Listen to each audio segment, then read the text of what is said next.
So it looks like these marijuana stocks are finally starting to catch on.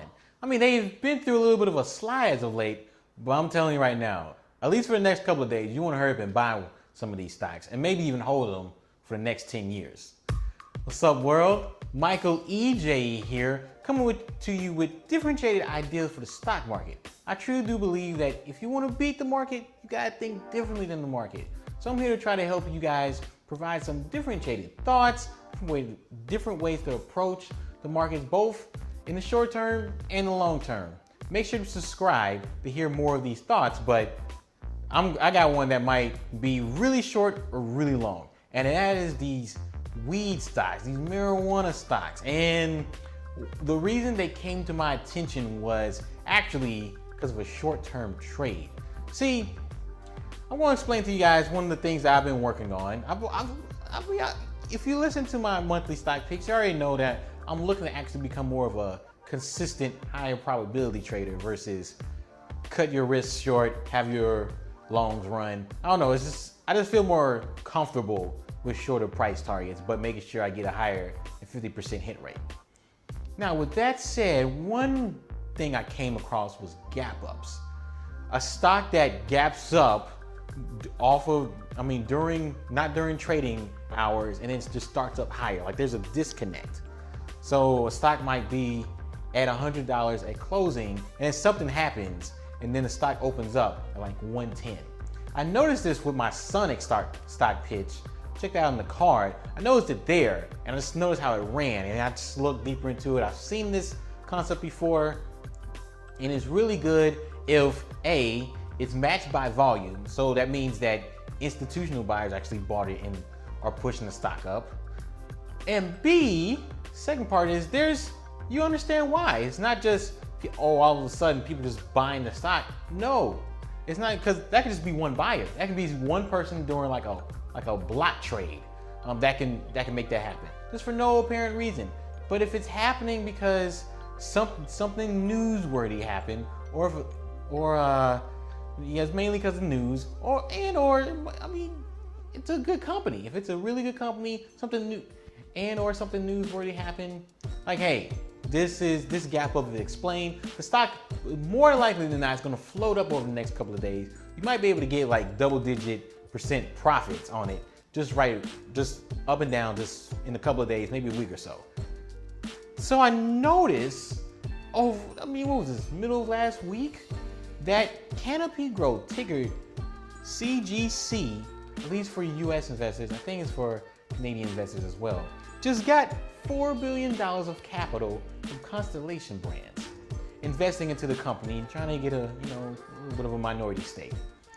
I think it was the CEO of either Constellation Brands or Aurora that also mentioned like they're getting some major interest from institutional investors.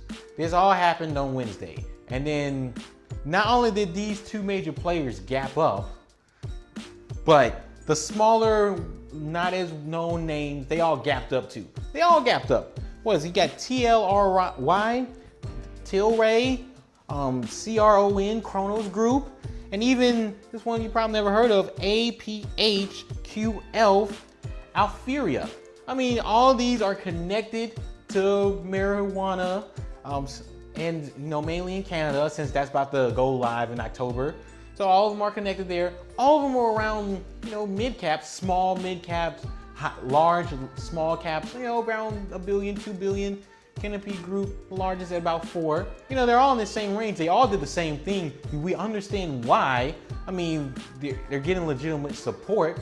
I think if you got the money, which all these stocks are relatively cheap, like $4 a share or something like that. If you got the money, buy them all and sell them all at the end of the week.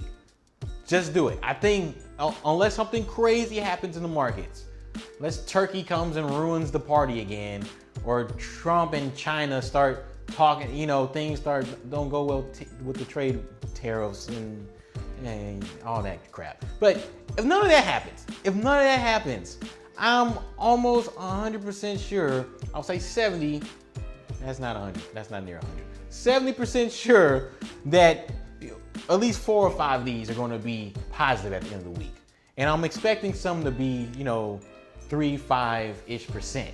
I mean, this is on top of the gains they've already gotten since then. I mean, some of them already popped 10%. I'm expecting even a little bit more. So that's one thing to consider. As a trade, you know, this gap up philosophy, you're gonna see more of this at my end of the month picks. I'm gonna talk a little bit more and explain more thoughts and have even more picks for you. But as a conglomerate, as a group, look at these stocks. Now, longer term, this is definitely, and I mean definitely, a group that you guys need to look at over the next 10 years. And the reason why anybody's buying these stocks, none of them are really profitable. Hell, I don't even know if half of them even have like revenue. But the reason people are buying them is because of the potential. It's like they're taking a VC venture capitalist approach. I mean, I explained this a little bit with Tesla, in that I think if you value the company today, next year, for the next 2 years, or for the next 5 years, the company isn't worth anything. But if you can picture the electric vehicle market 10 years down the road, and you can see Tesla dominating it, and they get all their ducks in a row with the gigafactories and all that, then yes, this stock might actually be worth something 10 years later. That's the best case for Tesla. You can actually rationalize like holding it. And I talked more about that in one of my videos as well. Make sure to check that out in the card as well. That's the same case you can make with all of these stocks. All of these marijuana, cannabis stocks up in Canada. I mean, if they get the foundation right, start really getting high adoption from people in Canada, and they're able to supply broader out into the world, which some are thinking about doing, something they can pull off. And they get legislation to really egg on and make things happen. It would be really good if somehow they can penetrate the US and the US decides to let it go. I mean, weed ain't as bad as we think it is. I'm just saying.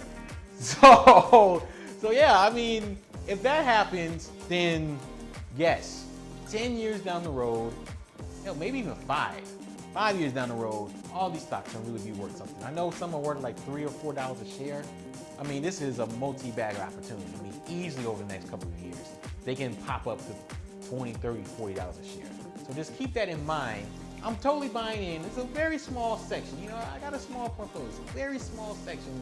I'm just gonna hold these, not look at them. I'm just gonna make sure the industry as a whole is developing. And then the rest is gonna take care of itself. That's what I have for y'all today. Make sure to buy these names today, right now, like as soon as the market opens Monday.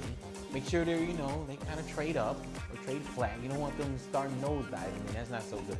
But buy them now, get your 3 to 5% and get out, or buy them now and just make sure the industry is continuing to mature and sell 5 years into the future. My name is Michael EJ. Don't forget to subscribe, and I'll see you at the next video.